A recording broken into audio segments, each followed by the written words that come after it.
আমাদের কি আছে? অর্থ ব্যবস্থা তাদের হাতে, রাজনৈতিক ব্যবস্থা তাদের হাতে, মিডিয়া তাদের হাতে, প্রযুক্তি তাদের হাতে। আজকে গোটা মুসলিম উম্মাহ তাদের সিস্টেমে জিম্মি হয়ে আছে। আপনিও জিম্মি, আমরা তাদের গোলাম। আপনাকে যদি মনে করে ওরা মেরে দেবে ব্রিটেনের মাটি থেকে, এখানে মারা সম্ভব। ওদের প্রযুক্তি আছে, আপনার মাথায় মারবে না বুকে মারবে, ব্রিটেনের মাটি থেকে তারা আপনার মাথায় শুট করতে পারে। কথা বুঝেননি মনে হয়? আমরা তাদের প্রযুক্তিতে জিম্মি। তাদের অর্থ সম্পদ বেশি হলে তারা মিসাইল তৈরি করে, বোমা তৈরি করে শত্রুপক্ষকে মারার জন্য।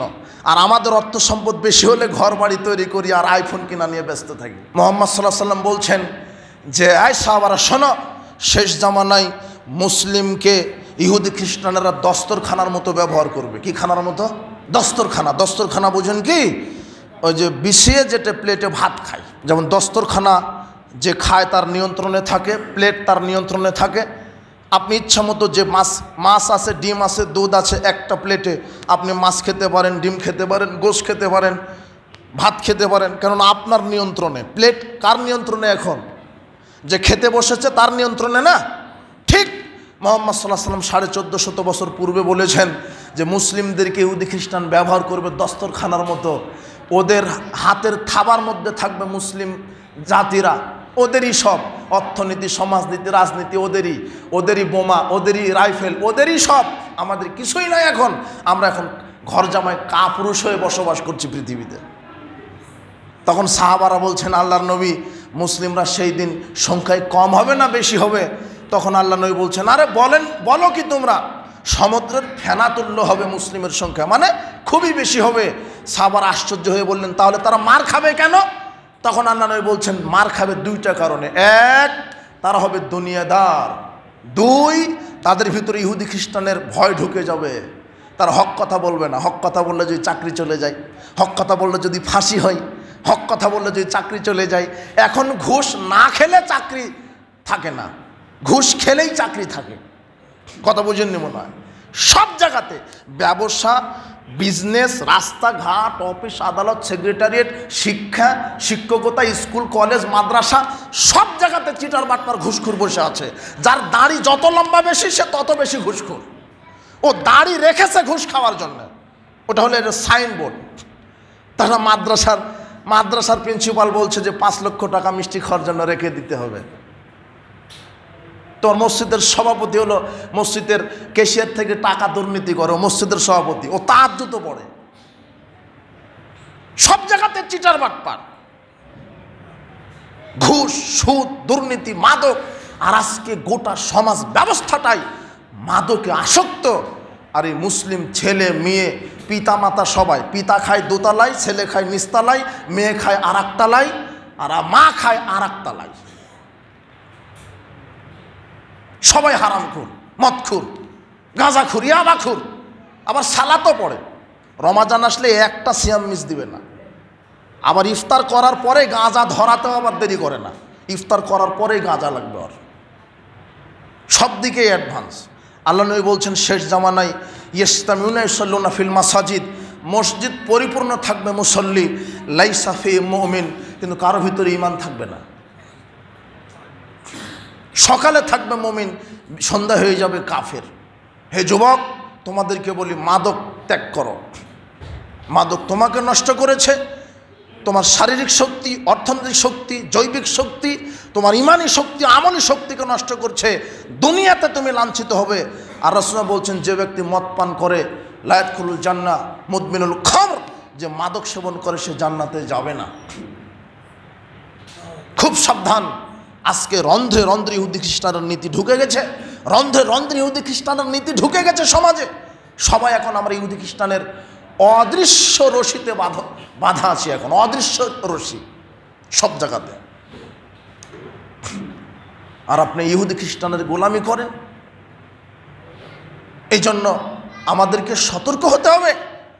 আমাদের ইমানি চেতনাকে, জাজবাকে ফিরিয়ে আনতে হবে। তাওহীদকে বুঝতে হবে, ইসলামকে বুঝতে হবে। ইহুদি খ্রিস্টানের আদর্শ আমাদের কল্যাণের জন্য কোনো দিনই কাজে আসবে না। একমাত্র মুসলিমরা কল্যাণপ্রাপ্ত হবে। আল্লাহ সুবহানাহু ওয়া তাআলার বিধান এবং নবী মুহাম্মদ সাল্লাল্লাহু আলাইহি সাল্লামের আদর্শ পালনের মধ্যেই মুসলিম উম্মার জন্য আদর্শ নিহিত আছে, কল্যাণ নিহিত আছে। আলহামদুলিল্লাহ, এটাই মনে রাখতে হবে আমাদের। এই জন্য যুবক ভাইয়েরা, আমার যুবতী বোনেরা, তোমাদেরকে উদারত আহ্বান জানাই, তোমরা ফিরে আসো ইসলামের ছায়াতলে, ফিরে আসো রাসূল সাল্লাল্লাহু আলাইহি ওয়াসাল্লামের আদর্শে, সাহাবীদের আদর্শে তোমরা ফিরে আসো। আজকে গোটা বিশ্বের দিকে তাকিয়ে দেখো, ষড়যন্ত্র চলছে মুসলিমদেরকে নিধন করার। তুমি তাকিয়ে দেখো। এই জন্য আল্লাহ সুবহানাহু ওয়া তাআলা বলছেন, ইয়া আইয়ুহাল্লাযীনা আমানু লা তাত্তাখিযুল ইয়াহুদা ওয়ান নাসারা আউলিয়া, হে বিশ্বাসীগণ, ইহুদি খ্রিস্টানকে তোমরা বন্ধু হিসেবে গ্রহণ করো না। আমরা তাদেরই দর্শন, তাদেরই মতবাদ অনুসরণ করছি, তাদেরই আদর্শ অনুকরণ করছি, যেটা আমরা নিজেরাও জানি না যে তাদের অনুসরণ, তাদের আদর্শের অনুকরণ করা কতটুকুন যুক্তিযুক্ত, যাবে কি যাবে না। এটা কোরআন সুন্নাহ কি বলে? আমাদের কি নিজস্ব কোনো আদর্শ নাই? আমাদের মুসলিমদের নিজস্ব কোনো মডেল নেই? মুসলিমদের নিজস্ব কোনো নিয়ম নীতি শৃঙ্খলা কানুন এগুলি কি নেই? আমাদের কেন এই পাশ্চাত্যের ধ্বজাধারী, এই পচা বাসি তাদের মতবাদের আমরা অনুকরণ করছি কেন? সব জায়গাতে আজকে ইহুদি খ্রিস্টানের দর্শনকে আমরা মেনে চলছি, যার কারণে মুসলিমরা আজকে অধপতিত, নিগৃহীত, নির্যাতিত, নিষ্পেষিত। আল্লাহ সুবহানাহু ওয়া তাআলা বলছেন যে সবচাইতে শত্রু হিসেবে তোমরা পৃথিবীতে পাবে ইহুদি এবং যারা মুশরিক। মুশরিক বলতে যত কবর পূজারী, মাজার পূজারী, খানকা পূজারী, খ্রিস্টান, মজুসি, অগ্নিপূজক যা আছে এবং ইহুদি, সবাই কার বিরুদ্ধে সোচ্চার? এই মুসলিমদের বিরুদ্ধে। সবাই এক। তারা নিজেরা নিজেদের স্বার্থে মারামারি করছে, সেটা নিজেদের স্বার্থে, কিন্তু যখন মুসলিম উম্মাকে ধ্বংস করতে হবে তখন তারা সবাই এক হয়ে মুসলিম উম্মাকে নষ্ট করতে চাচ্ছে। আর আমরা সেই ফাঁদেই পা দিয়েছি প্রত্যেকে, ছেলে মেয়ে, যুবক যুবতী, নারী পুরুষ, বৃদ্ধ বৃদ্ধা, সবাই তাদের দর্শনের আমরা অনুকরণ করি। আমাদের নিজস্ব কি আছে? আমাদের ছিল কি, এখন আছে কি? মুসলিমদের কি নাই? সবই তো আছে। আল্লাহ সুবহানাহু ওয়া তাআলা বলছেন, ইয়া আইয়ুহাল্লাযীনা আমানু, হে বিশ্বাসীগণ, মুমিনগণ, লা তাত্তাখিযুল ইয়াহুদা ওয়ান নাসারা আউলিয়া, ইহুদি এবং খ্রিস্টানকে তোমরা বন্ধু হিসেবে গ্রহণ করো না। বা'দুহুম আউলিয়া ওয়া বা'দ, আল্লাহ বলছেন তারা পরস্পরের বন্ধু। ইহুদির বন্ধু, খ্রিস্টান খ্রিস্টানের বন্ধু, অথবা ইহুদি খ্রিস্টানের বন্ধু, খ্রিস্টান ইহুদির বন্ধু, তারা পরস্পর বন্ধু। আল্লাহ বলছেন এই কথা, তোমরা ইহুদি খ্রিস্টানকে বন্ধু হিসেবে গ্রহণ করো না।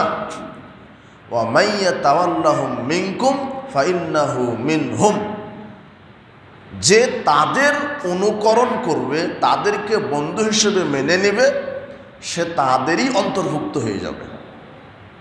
আমি যদি কোনো ইহুদি মতবাদ, খ্রিস্টান মতবাদের অনুসরণ করি, এটা আল্লাহ বলছেন কোরআন মাজিদের আয়াত, সূরা মায়েদার 51 নম্বর আয়াত। আল্লাহ বলছেন মুসলিম মুমিনদেরকে, যদি তোমরা ইহুদি খ্রিস্টানের কোনো মতবাদ, কোনো আদর্শের অনুকরণ করো, তাহলে তোমরা কি হয়ে যাবে? তাদেরই অন্তর্ভুক্ত হয়ে যাবে। এটা কত বড় একটা কথা। কে এই কথাগুলির দাম দেয়? কে মানবে? কে বিশ্বাস করবে? কে নিজের জীবনে বাস্তবায়ন করবে? ইন্নাল্লাহা লা ইয়াহদিল কওমাজ যালিমিন। আর আল্লাহ বলছেন এরকম জালেমদেরকে আল্লাহ কখনো হেদায়েত দেন না, সঠিক রাস্তা দেখান না। আজকে শয়তান আমাদেরকে নেক্সট শুরুতে ধোঁকা দিচ্ছে। দেখবেন অনেক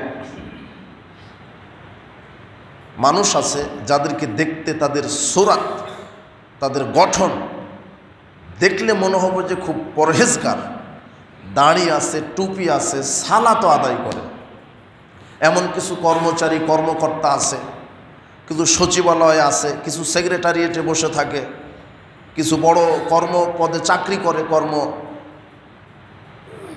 এদের দাড়ি আছে, টুপি আছে, সালাত আদায় করে, কিন্তু এদের অন্তরটা এত পচা, এত অন্তরটা খারাপ, ইসলামকে ঘৃণা করে, আলেমদেরকে গালি দেয়, ইসলামী বিধান তাদের সহ্য হয় না। সালাত আদায় করে কিন্তু ইসলামী বিধানকে সে ঘৃণা করে, আলেমদেরকে গালি দেয়, ইসলামের ব্যাপারে বিদ্বেষ পোষণ করে। এরকম লোক অনেক আছে। আর ইসলামের আদর্শ, ইসলামী আইন, ইসলামী কানুন এদের ভালো লাগে না, অথচ সালাত আদায় করছে, হজও করে, উমরাও করে, দানও করে, কিন্তু ভিতরটা যে এত পচা, এত খারাপ, তাদের কথাতে প্রকাশ পায়, তাদের আচরণে প্রকাশ পায়।